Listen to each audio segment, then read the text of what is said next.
Hello friends, இன்றைக்கி சூப்பரான சேப்பங்கிழங்கு ரோஸ்ட் எப்படி செய்யலான்னு பார்க்கலாம். நல்ல மொறு மொறுன்னு சூப்பராக இருக்கும். சாம்பார் சாதம், தயிர் சாதம் எல்லாத்துக்குமே சூப்பரான காம்பினேஷன். வாங்க எப்படி செய்யலான்னு பார்க்கலாம்.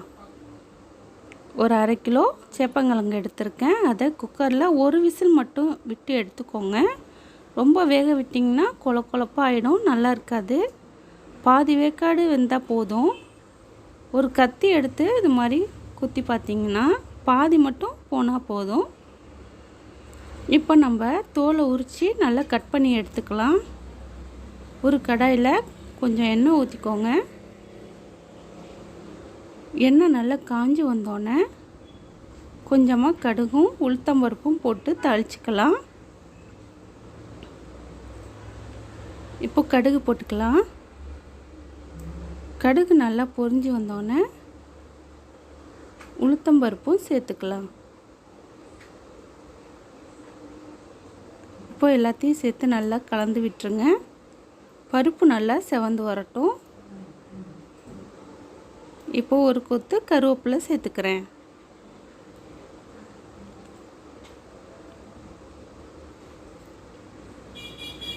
அதையும் சேர்த்து நல்லா கலந்து விட்டுட்டு இப்போ நம்ம கட் பண்ணி வச்சுருக்கிற சேப்பங்கிழங்க சேர்த்துக்கலாம்.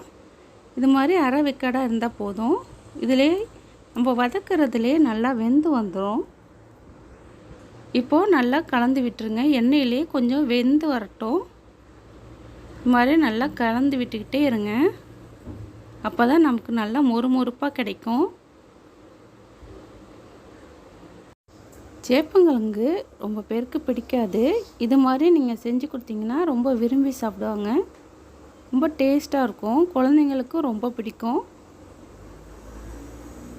இது மாதிரி நல்லா கலந்து விட்டு நல்லா கொஞ்சம் மொறுமொறுப்பாக வந்தோடனே நம்ம மசாலாலாம் சேர்த்துக்கலாம். இது மாதிரி கலந்து விட்டு பரப்பி விட்டுருங்க. நல்லா எல்லா இடமும் வெந்து வரணும்.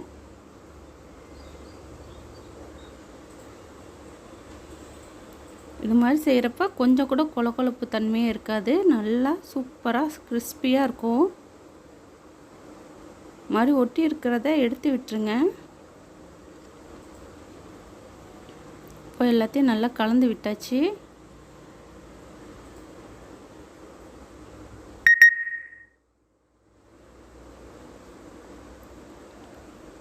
இந்த கிழங்கு சூப்பராக 10 நிமிஷத்துலேயே ரெடி பண்ணிடலாம்.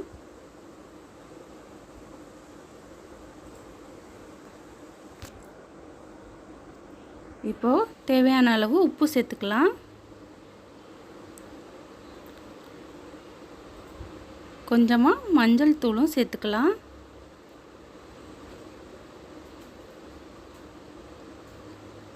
காரத்துக்கு தகுந்த மாதிரி மிளகாய் தூள் சேர்த்துக்கோங்க. நான் குழம்புக்கு போடுற மிளகாய் தூள் தான் சேர்த்துருக்கேன். அதிலே தனியாவும் மிளகாய் தூளும் கலந்துருக்கறனால நான் தனித்தனியாக போடலை.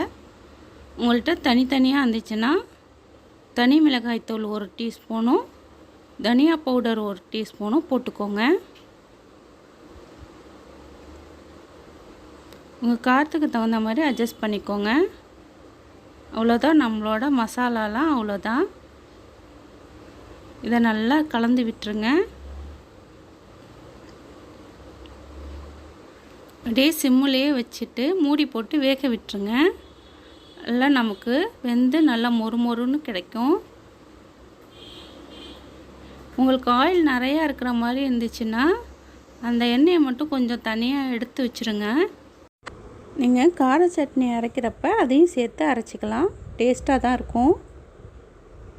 ஆயிலை வேஸ்ட் பண்ண வேணாம். இப்போ எல்லாத்தையும் சேர்த்து நல்லா கலந்து விட்டு மூடி போட்டு சிம்முலேயே வச்சுருங்க.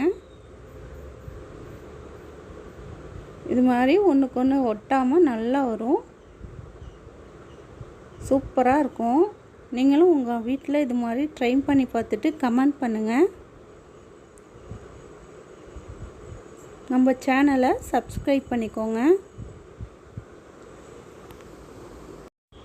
உங்களுக்கு வேறு ஏதாச்சும் வீடியோ தேவைப்பட்டுச்சுன்னா சொல்லுங்கள், கண்டிப்பாக போடுறேன். இப்போ நல்லா வெந்து வந்துடுச்சு. சூப்பராக ரெடி ஆயிடுச்சு நம்மளோட சேப்பங்கிழங்கு ரோஸ்ட்டு. சிம்பிளாக ஈஸியாக இருக்கும் அது செய்கிறதுக்கு. டேஸ்ட்டும் ரொம்ப சூப்பராக இருக்கும். பேச்சுலர்ஸ்லாம் இதை ட்ரை பண்ணலாம்.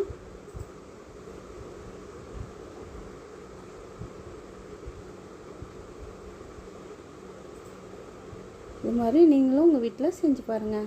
நம்ம சேனலை லைக் பண்ணுங்கள், ஷேர் பண்ணுங்கள், சப்ஸ்கிரைப் பண்ணுங்கள். தேங்க்யூ.